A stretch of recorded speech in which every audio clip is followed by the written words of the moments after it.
Hello and welcome to another episode of The Realtor with me, Robert Dongo. And today we tend to shift gear.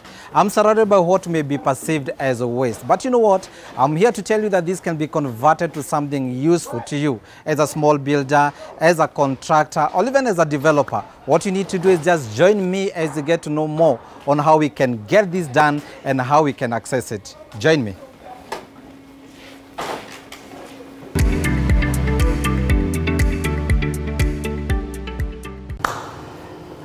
Hello, hello. Hi. Wow, how are you? Fine, thank you. Awesome. We've heard what is happening here and we had to come. Lazima tungefika. Karibu, karibu. Yes. Can you say hi to our viewers and tell us who you are and what you are doing here? Okay.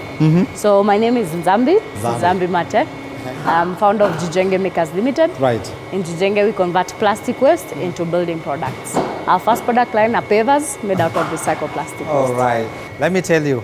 Sifa imenea, and that's why we had to find our way here and get to understand how we are doing this.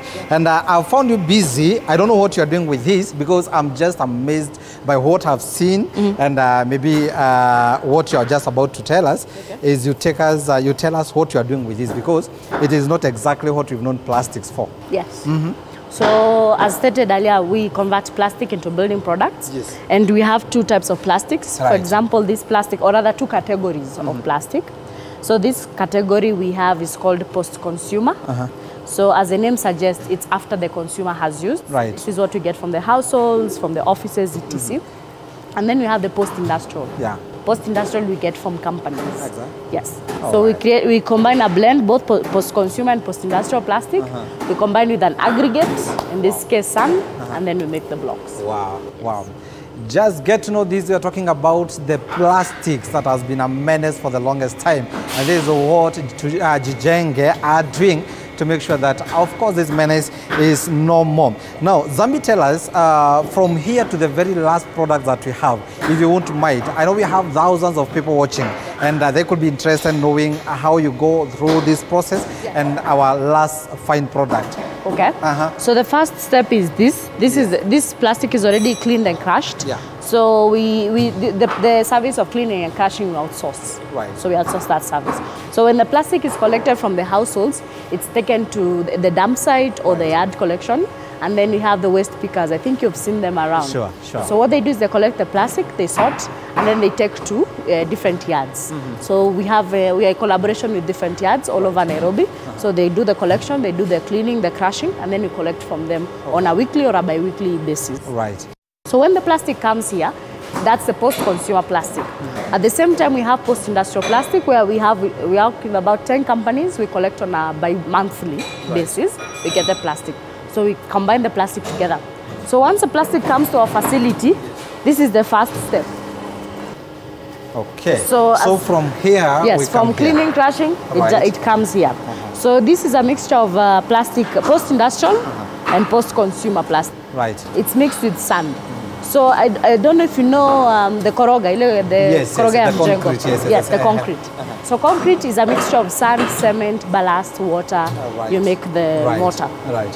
So that concrete is called Portland concrete. Portland? Yes, Portland concrete, because of the element of cement. Yes. Now in this context, we are creating what you call polymer concrete. Polymer concrete? Yes. Because of the polythene? Exactly. Right. So the plastic itself is the polymer element, so it acts as the binder. So ideally speaking, koyo koroga, we're replacing cement with plastic. Yes. So the essence of cement is, holding together the congregates. And now we're talking of plastic. And of course, we know when plastic is molten, it's sticky, it comes together, it fixes together. So in this case, you're talking of replacement of cement. Yes, with sand. Plastic. With plastic. Okay. And just to correct you a few minutes later, not all plastic becomes sticky. Right. So we have different plastics that have different properties. Yes. So we have what we call thermosettings and thermoplasts. Thermosettings are those which melt, and thermoplasts, they don't melt. They don't. Upon heat. Yes. Now, for the plastics that we use here, in the packaging space, we have 7 categories. Right. Out of the 7 categories, we only use 4. Okay. We don't process the remaining. All right. So the remaining 3 are the ones that are not... yes, the melting flow index, it's called the MFI. The melting flow index is not that good. Yes. All right. So once it's mixed here, also now, for example, if you want the brick, if you want it colored, if you want it whatever, touch of color you want, this is where we add it. All right. Yes. So we use master batch. So master batch, you see this mitungi, like the cooking oil containers, they are yellow, the tanks are black. The element, the color pigment they use there is called master batch. Wow. So it's the same thing we use here. Okay, just get to know this when you talk about the end product, and if you need it in colors, all colored, we are doing it right here, right? This is how you have the color factor come to play. And of course, you've not seen it all until you get to the very last product that Gijenge are having for us. And of course, we'll come to even to the affordability of the same in terms of pricing, right? Okay, after here? So from here, the next stage is here. So this is called an extruder. And as the name, as the name suggests, it extrudes. It pushes out material. So the plastic and the sand is put here in the hopper. It goes through the barrel where it's heated and the plastic and the sand mix together. So it puts it, when it comes from there, it comes as plastic and sand, different. And then when it comes out here, it comes as molten plastic and sand. So just to show this, I don't know whether the extruder is, does it have space for this? Yeah, Asha, okay. Yes. We would have put it, and of course, see, basically what we are saying is, this is what we are having from this corner, and this is a combination or is a mixture of both the plastic and sand as aggregates for the same. And then we have it put into the extruder, right? And then to what you're taking us. Yes. So in a nutshell, just for your shoot purposes, it's just... All right. Just that. Fine. And then it comes out here. Now here, just be careful, it's a bit hot. Right. So here what the plastic and the sand mixes together to get like a molten form, like a plasticine of some sort. So now this in material science is what is called polymer concrete. Polymer concrete. Yes. Okay. So if you want to add any other aggregates like koroga, so aggregate in the normal concrete, it's sand and ballast, the stones, those are the ones which are called the aggregates. So in this case, the sand is the aggregate. Oh, right. Yes. And by the time you're putting it there, it is more of a multicolored because of the many plastics we have. Yes. And sand, of course, it is beigeish. Yes. It is beige in color. Why are we having it as gray out here? So I don't know if you remember your primary color wheel. Yes. When you add all colors in the world, you'll get black. Okay. And so because the plastic, we have not added any color pigment there, so we are not influencing the final outcome. Right. So what it happens is all the plastic color amalgamates together into a dark gray, dark gray one or a black one. Okay. Yes. Now what you're having here is you've called it polymer concrete. Polymer concrete. Polymer concrete is a concrete obtained from plastics. Yes, using plastic as a binding as a binding agent. And now after this we have what next? So from here, so we have different bricks of different sizes. You have the light duty, the medium duty, the heavy duty. Right. So the light duty, so what varies is the weight. So the light duty is lighter, of course, than the heavy duty because the weight determines the thickness. And it's the thickness that determines whether it's light or heavy. So from here, we do the weighing. So right now, the weighing is manual. We use Ratili weighing scale. But next time we come here, this process will be automated. So we're in the process of cooking something there. So when after weighing it, we now send the chunks the press. To the press down. Now we are coming from the extruder. Yes. To the next step. To the extruder. Now this is called a press. A press. Hydraulic press. Hydraulic press. Yes. Okay. As the name suggests, it just presses. So we have different. So inside here we have what you call the mold. So the mold, I don't know if you know, like to make cookies and cakes and biscuits. Yes, sure. The process is almost exactly the same. Yes. The only difference is the material you use. So we take the plastic and it's feed into the slots. So from the extruder, from the raw materials to the extruder, now we have the material ready for use. Yes. Right? Yes. Okay. So you put here, now this is where it's shipped into now the brick and the size you want. If you want the big one, if you put it inside here, it also comes different. It comes thick. The bigger the mixture, the thicker the block.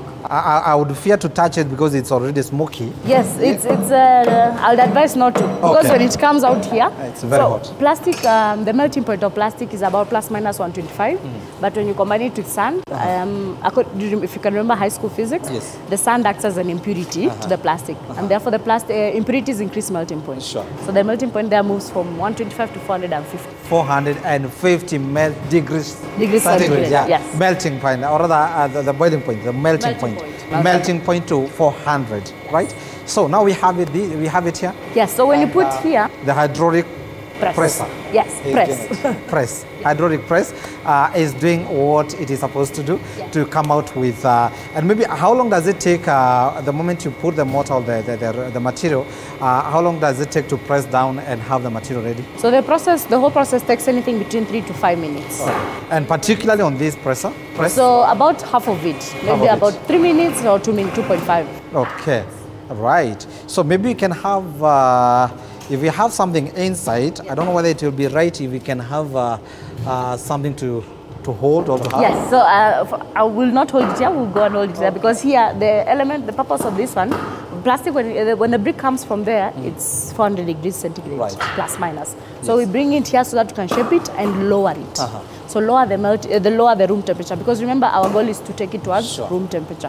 So here it is compressed at very high temperature points to remove air pockets, therefore making it brittle, strong, less brittle. So when it comes out here, this brick can carry 3 to 7 times the strength of a normal concrete block.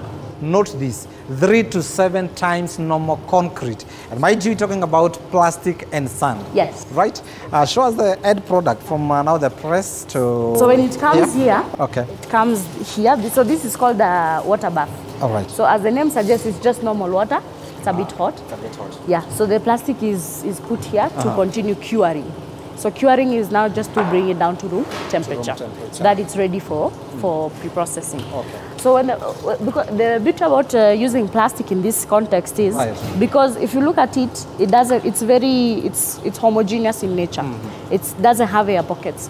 Next time you have the normal concrete or like any Portland concrete based material, you will see air pockets. So the air pockets in this process we eliminate there. Therefore, and you know plastic is polymerous in nature, it's string-like. So therefore, when it binds with sand, it makes it take glue in your head. Take glue and put sand and mix it together, or flour. Okay. And of course, the users of super glue know it better. I've seen them use sand to, to stick together or to bring together whatever materials they are joining. And up to this point, from where we started, you can remember the materials we had at hand. That is, the waste from plastics and something that is not present at all to the eyes. It is not present at all, and the end product is here. In a very short process from the crushing to, to the extruder and now to the press, and now here we are cooling at the cooling point, and the end product is here. Remember, we started by saying that this has been perceived for the longest time. It has been perceived as one of the menace when it comes to environment, and it has stood as environmental hazard for the longest time. But you know what? Here comes an opportunity.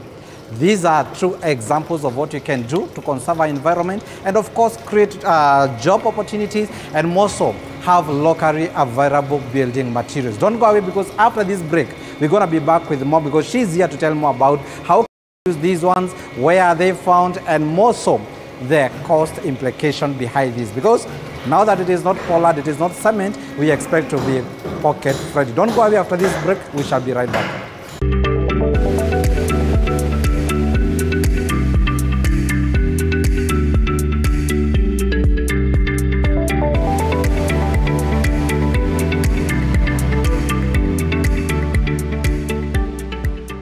You are watching TV 47, the home of untold stories.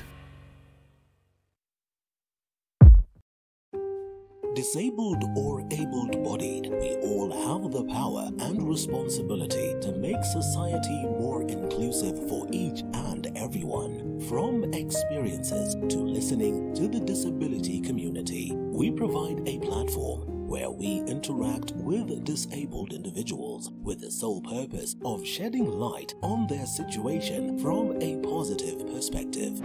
Nilizaliwa bila mikono miwili. Hivyo nilijipata katika maisha, and I'm happy for that.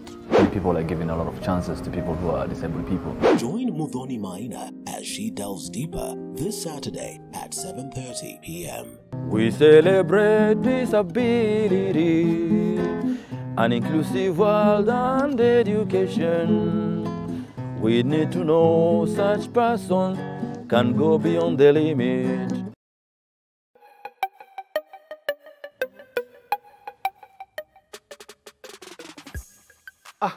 Fine latte was that? Mr. Black Pepper, what's good?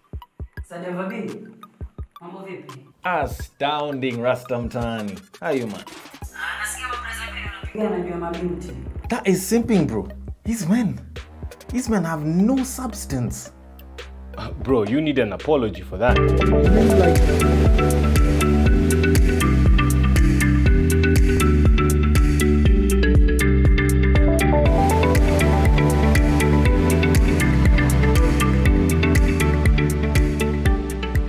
Welcome back. This is the Realtor, and as I've always told you, we go far and beyond just to make sure we bring you to date, to make sure that everything that can benefit you, anything that concerns construction, we bring it right where you are.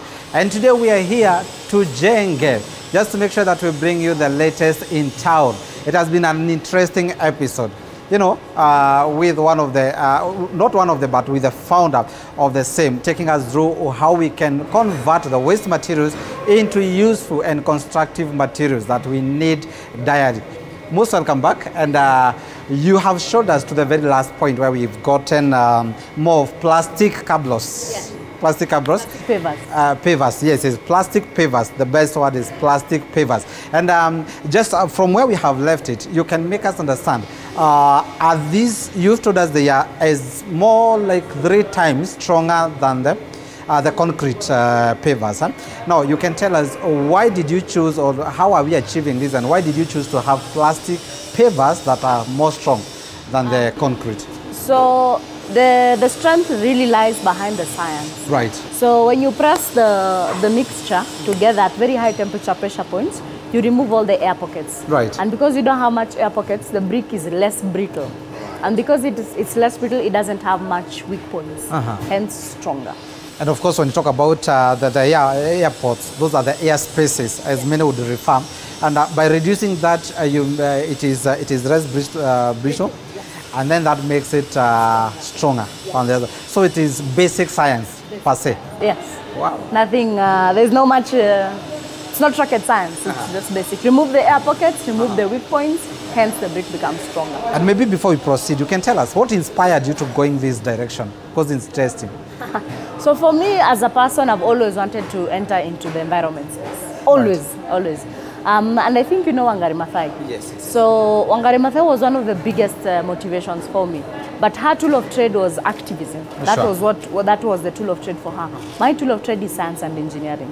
That is what I'm really good at. So I decided, just like her, I want to create a positive impact, but I want to use my own way and my own technique, and that's the science part of it. And so after that, I went to GOtv, the Jomo Kenyatta University of Agriculture and Technology. Right. Yeah, I did Bachelor of Science in Physics. I majored in Material Science.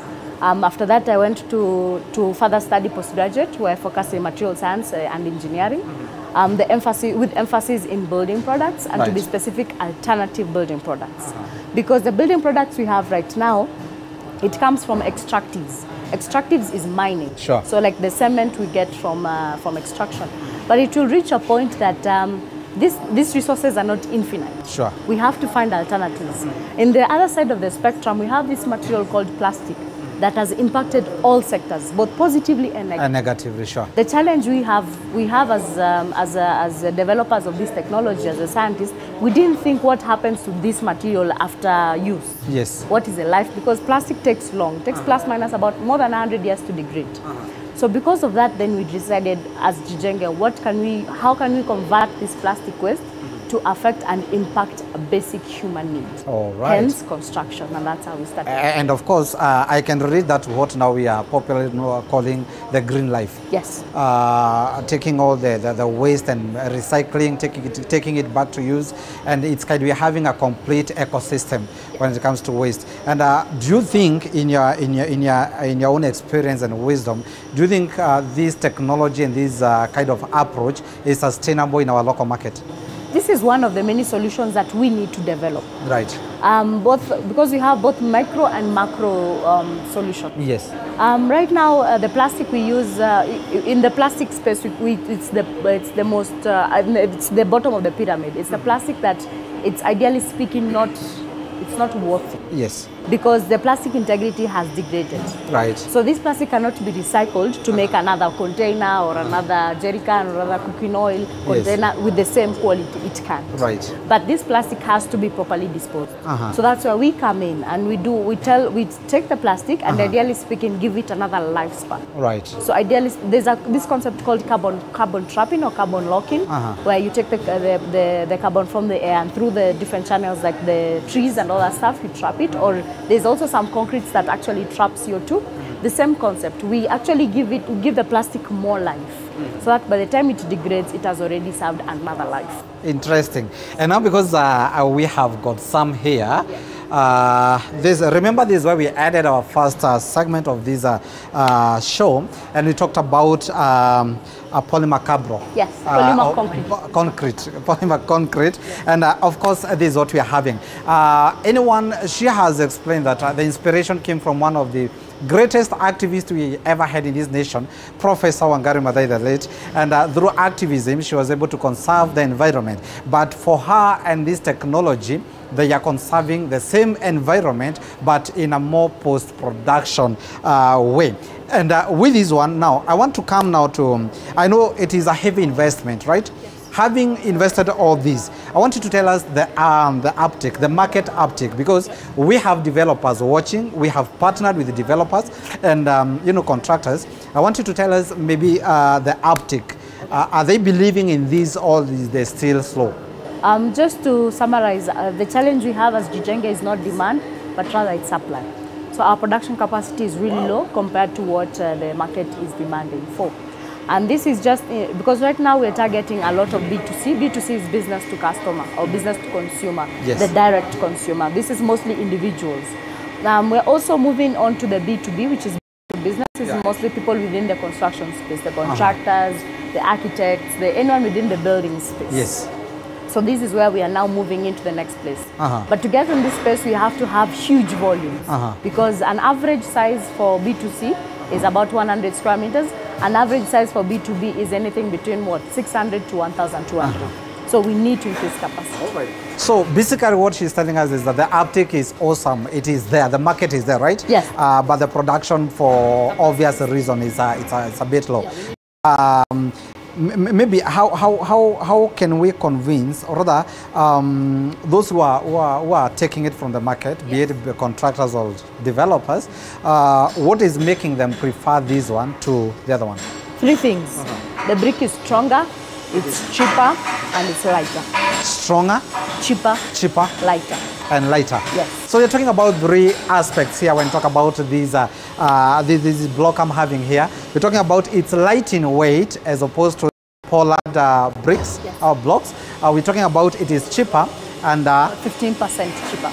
15% cheaper. Yes. 15% cheaper, and then lighter, stronger. It is stronger. Yes, 2 to 7 times stronger, depending on the size. 2 to 7 times. Yeah, as opposed to the other one. Now, maybe someone will not compare, or rather cannot relate what we started with what we are having here. And people are outside there saying construction materials are very expensive. Yes. Is it that you've not been able to populate this technology and the products you're having, or where is the bridge? Well, not the bridge, but where do we have this gap between those who know not about this, and of course they're struggling getting other products as well? So this is a really new product in the market. In terms of operations, we've been in operation for now 3 years.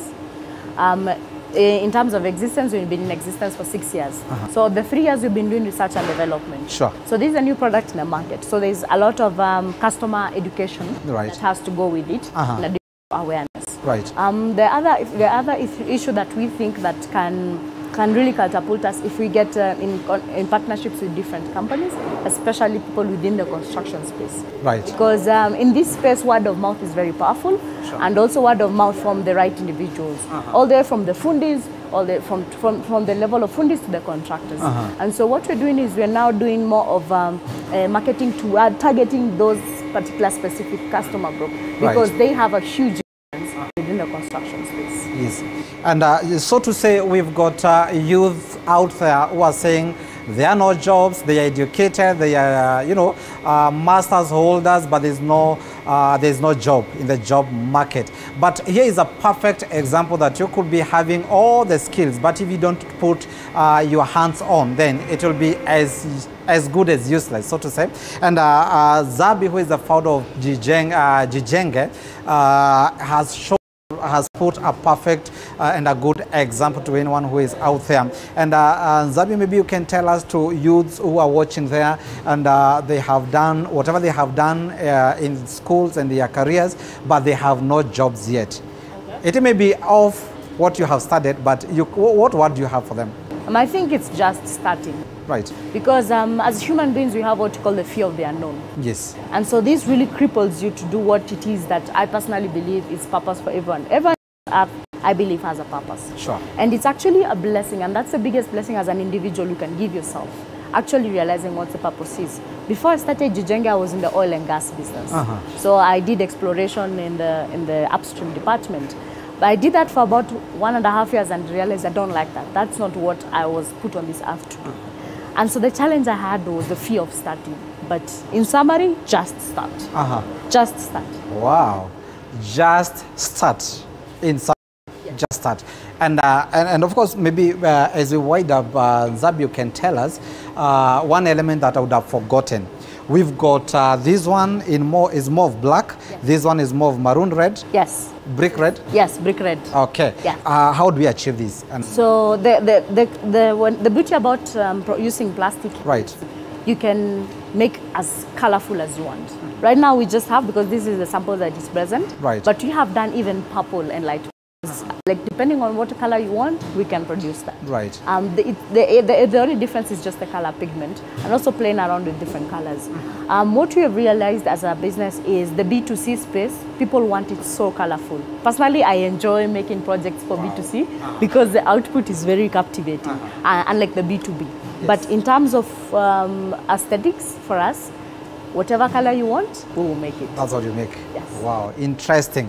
And up to this point, I believe able to get that it is not all lost. You can start and have such an interesting heading. And by now, I believe you've been able to understand that you have no reason to talk of expensive construction materials, because there are ways that you can have. And not only what Zambia is doing, but you can also initiate and innovate your own way of coming up with good materials that will have the market and also the lifespan extended. And up to this point, I want to say a big thank you to you who have walked our journey in this episode, and we are here to promise you that we're going to bring you more and more of whatever innovation that is out there meant to benefit you at whatever level of your construction. Up to this point, I wish to beg and to bid a goodbye. Until next time, I've been your host, Robert Dongom. Kwaheri.